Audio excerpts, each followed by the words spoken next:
You might be aware of the tricks conmen use to steal from unsuspecting people if you have been to most urban centers.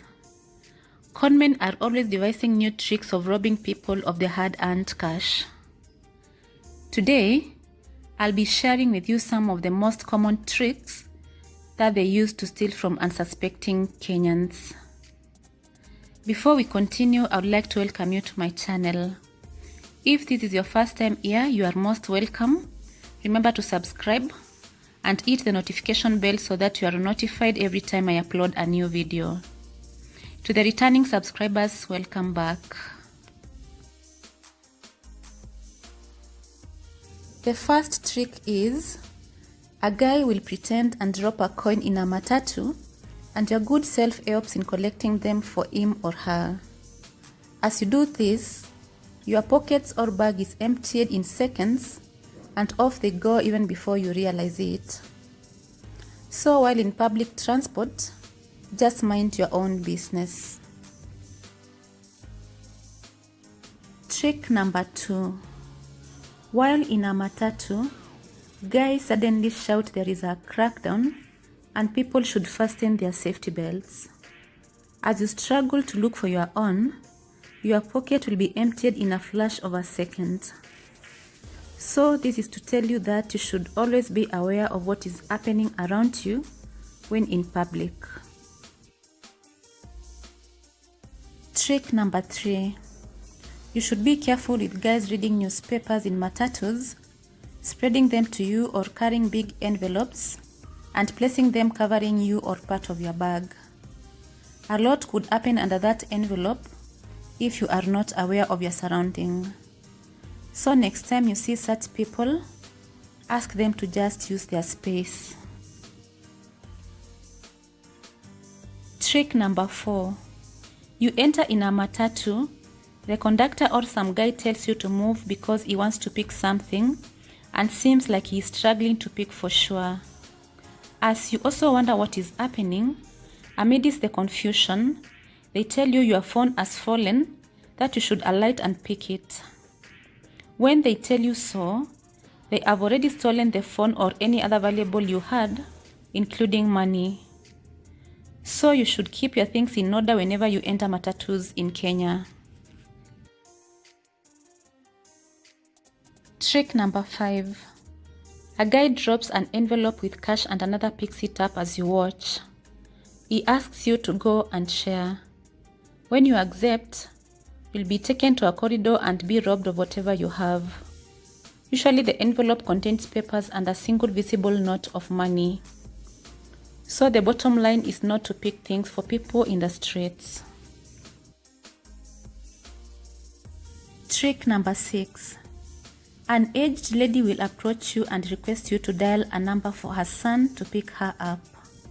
Usually, when you dial the number, it is not picked. You then leave and enter a Matatu. Unknown to you, the accomplices get into the same Matatu, claims his phone has been stolen, and asks one to dial his number, which now will be your number, and when your phone rings, before any explanation, they take your phone and you get a proper beating. So don't be lured into making calls for people in the streets of Nairobi. Only a few people can be genuine. Trick number 7. You might receive some SMS claiming, "Auntie or uncle, my child has been bitten by a snake," and they ask you to send them 50 bob airtime to call a boda boda. Those most likely are the guys jailed in prisons. So don't waste your precious time responding to such people. Trick number 8.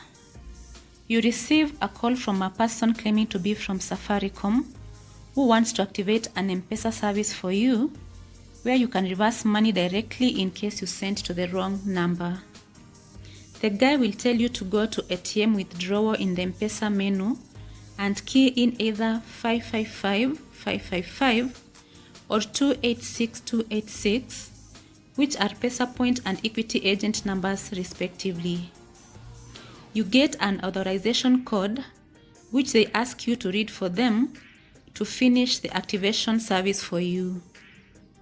They even warn you that your PIN is your secret and you should not even give it to them so that you don't guess a thing. My friend, never continue with communication from such kind of guys, because by the end of it, before you realize, your accounts will be completely drained. Trick number 9. Don't greet people you don't know in the streets of Nairobi by shaking their hand. It has happened to some people. After shaking hands of strangers, they get confused and will do everything they are asked to do, including giving out their phone, money and other valuables, even their PIN numbers. Nobody understands how it happens, but just be careful and very alert. Number 10. When you buy something from the streets, always confirm that what you've bought is what has been packed. Stories have been told of people finding rugs upon reaching home, thinking they have what they have bought. So it is always good to confirm. Number 11. You meet a guy who claims to have won a charity sweepstake and has forgotten his ID at home and wants your assistance. Don't mind such a person, because he is just looking for a way to steal from you, and if you give him the attention, he will definitely steal from you. So in general, Nairobi is a good and peaceful place to be in, and businesses thrive very well here. But there are always those people who want to reap where they don't sow, and we can only be careful because we cannot avoid being in the city. I know these tricks don't apply only in Nairobi, but in most urban centers, so we can only be vigilant. Thank you so much for watching this video till the very end. Remember to like and leave a comment in the comment section. If you are not subscribed, remember to subscribe and hit the notification bell so that you are notified every time I upload a new video. See you in my next one.